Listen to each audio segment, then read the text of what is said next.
अब चौथा पहलू जो एफआईआर की बात है, ये याद रहे, इसके सबसे महत्वपूर्ण मुद्दा ये है कि ये एफआईआर ऐसा नहीं है कि मैं रास्ते चलते उठा के एफआईआर डायल कर दी, ये पुलिस अफसर बैठे इनको मैंने दे दी उठा के एफआईआर, और किसी प्रदेश में उस पुलिस अफसर ने वो एफआईआर शुरू कर दी। जी नहीं, एक प्रावधान होता है, मैं तकनीकी नहीं होना चाहता, उस प्रावधान के अंतर्गत एक फिल्टर होता है, एक जांच होती है प्राथमिक रूप से, उस जांच के आधार पर न्यायालय, न्यायाधीश किसी भी दर्जे का हो जिसके पास अधिकार क्षेत्र है, वो उसको सोच समझ के एक आदेश देता है कि इसमें प्रथम दृष्टीय रूप से एक दंडनीय चीज हुई है, एक ऑफेंस है, प्राथमिक रूप से ये प्रावधान है जो इसमें उठ सकते हैं, आप इसको देखकर तुरंत एफआईआर दायर कीजिए।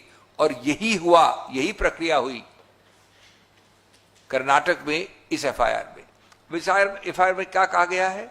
एक्यूज्ड 1 वित्त मंत्री, accused 2 ED officials, accused 3 BJP officials, accused 4 Nalin Kumar Kateel and other constitutional office bearers. इसका भी आपको एक्सट्रैक्ट दे रहे हैं, ट्रांसलेशन दे रहे हैं इसका भी आप।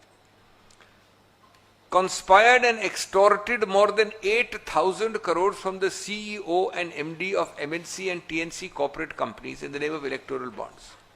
Accused A1 with the help of A2 has made thousands of crores of money in a secret way for the benefit of A3 at the national level and accused 4 at the Karnataka state level. A1, that is the Honorable Finance Minister, raided and seized several corporate companies by using accused A2 and seized CEOs and MDs of the corporate companies. Fearing the attack of accused A2, many corporate companies were forced to buy electoral bonds worth crores. उसके बाद नाम दिए हैं, आंकड़े दिए हैं, 230 करोड़ एक case में और कई करोड़, सब लिखा है एफआईआर में। और अंत में लिखा है कि इन प्रावधानों के अंतर्गत, इन आईपीसी और आजकल जो नई संहिता है उसके अंतर्गत ये आरोप बनता है।